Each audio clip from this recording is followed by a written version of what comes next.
Last weekend we had the Everything Electric UK South event at Farnborough.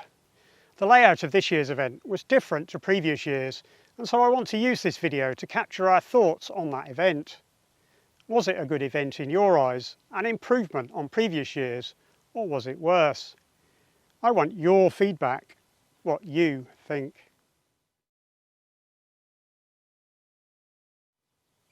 Hello everyone, I'm Andrew, and today I want to gather feedback on last weekend's event at Farnborough. I have a few thoughts, so I'll mention those first, and then I want to hand over to you. If you go to a restaurant and have a bad experience, you have a few choices. You could say nothing and mentally note never to go back, or you could instead give them a piece of your mind, tell them how it didn't suit you. It's very British to do the first, to keep quiet, not make a fuss, and leave them to it. However, the business can't get better that way. Instead, therefore, it might be better to give a little feedback, to tell them how you felt. If you can manage to do that in a way which is positive, then there is a chance that they can be better in the future. That's the point of this video. I was a bit disappointed by the event, so I'm going to explain how, and then I want you to tell me how you felt.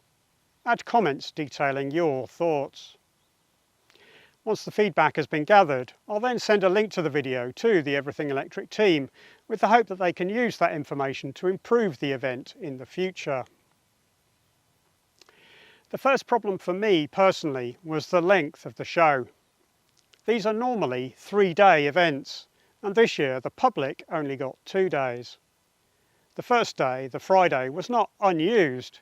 Instead, it was reserved for business leaders, with a view to giving them information about how businesses can benefit from going electric, with support from Octopus electric vehicles. Hopefully that proved useful to those people, but it did have a negative impact on me to some extent. You see, I would normally do a review of the show on the first day, get a video out telling people what was available. If I can launch it early enough, then people can use that information to decide whether to go. The idea of that is to encourage more people to give something a try, to come along and kick a few tyres, if there's anything of particular interest. However, with a 2-day event, I can't do that. I can't get footage from the venue and use that to explain what's on offer. Instead, I had to do this year's video from the show programme, and that's a bit less successful.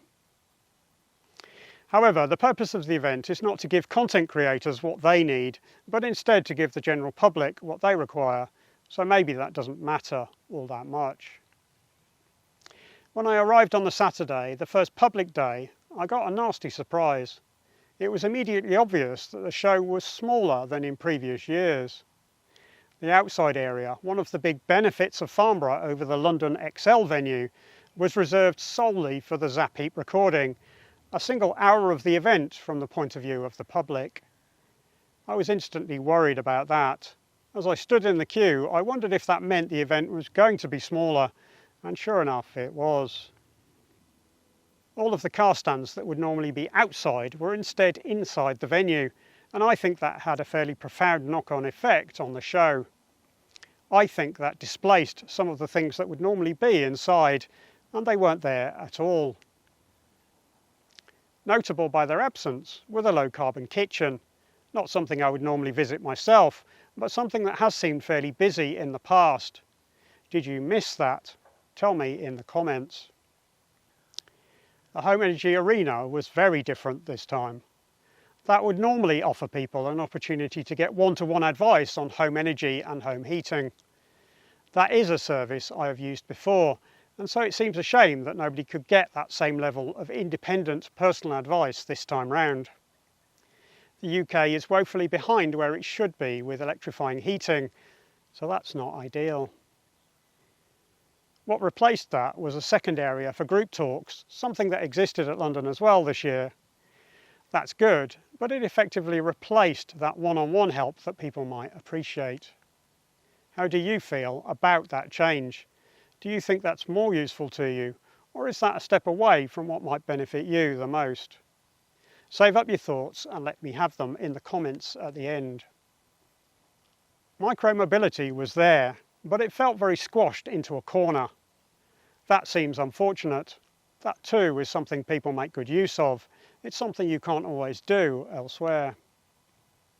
Also missing from the layout was the live car arena, a space normally used to do live car reviews by the Everything Electric presenters.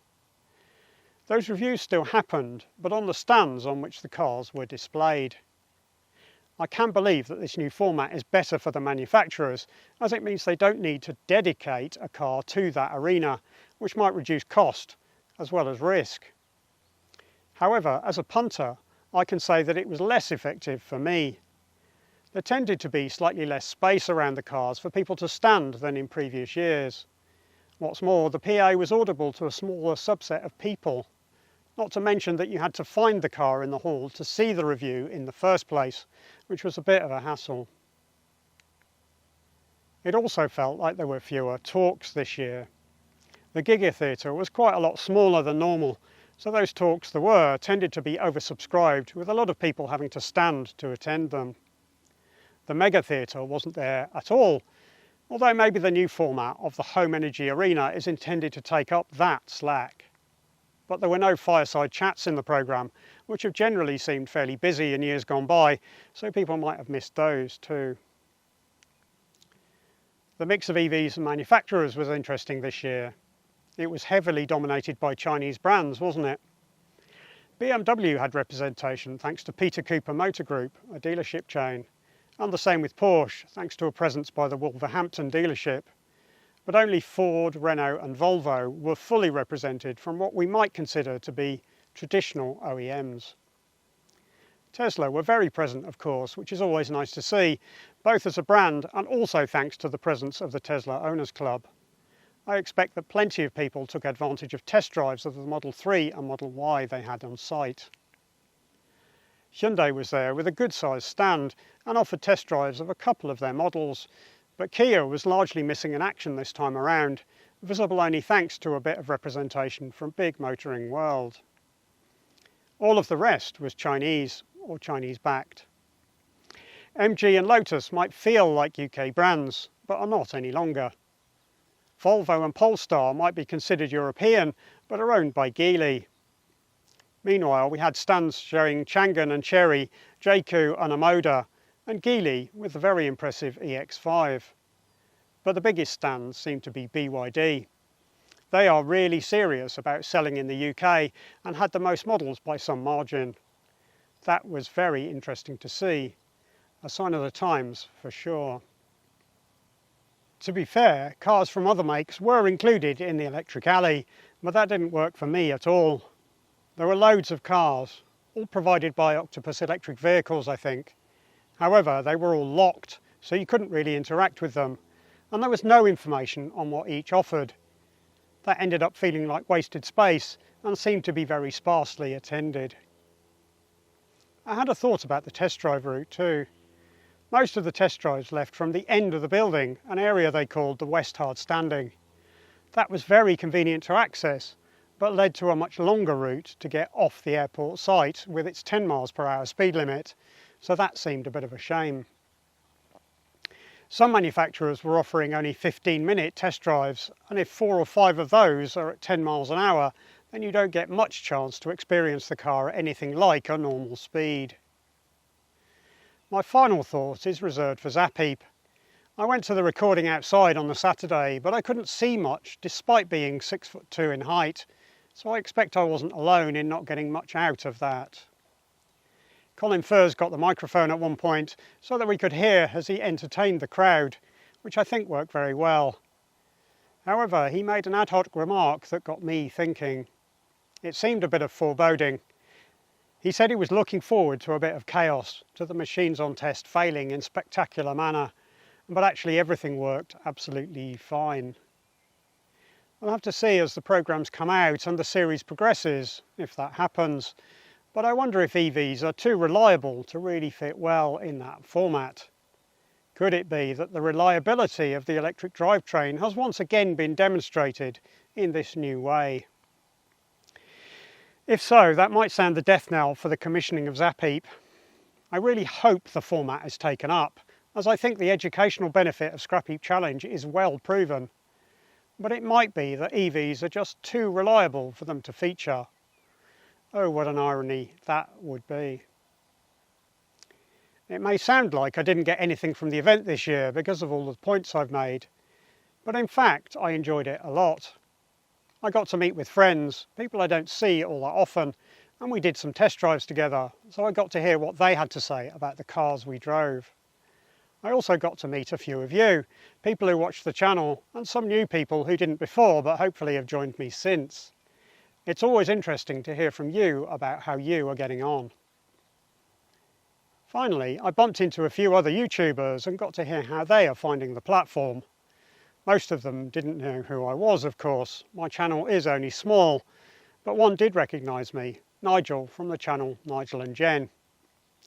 Nigel and I have been watching and commenting on each other's videos for a while, so it was lovely to bump into him, and most unexpected, as he lives at the other end of the country.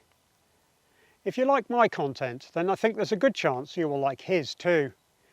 I like Nigel's calm presentation style, and he's an interesting person to listen to because of his history, the fact that he used to drive so much as part of his job. That adds an interesting extra dimension to his experience. He's able to compare very long drives in petrol, diesel and electric cars, whereas my journeys tend to be a bit shorter than his. His channel used to be called Tesla Travels LFP if I recall, but is simply now referred to as Nigel and Jen. I'll link to his channel from the description. Give him a watch, and remember to subscribe to him if you like what you see. In summary, I'd say that losing the outside area to the Zapheap recording was a bust. I think it probably displaced too many of the smaller, perhaps niche exhibitors, and made some of the other areas of interest too small. However, it's also possible that shifting so much of the cost of the event away from the public and onto exhibitors might also make it too expensive to have many more of those exhibitors attend. I enjoyed the event, and I'm sure that I will go again in future, but I've had comments from a couple of people who were disappointed to the point that they might not go again, so perhaps the show would benefit from a tweak to get it back on track. That's my thoughts, but now over to you. Tell me, how did you feel about the event? Do you agree with my concerns, my musings, or do you feel differently? I'd love for you to provide your feedback in the comments section. It would be great if you could mention what areas of interest you have, whether it's EVs, home energy, home heating, micromobility, or anything else for that matter, and then let us know how well the event catered for your interests.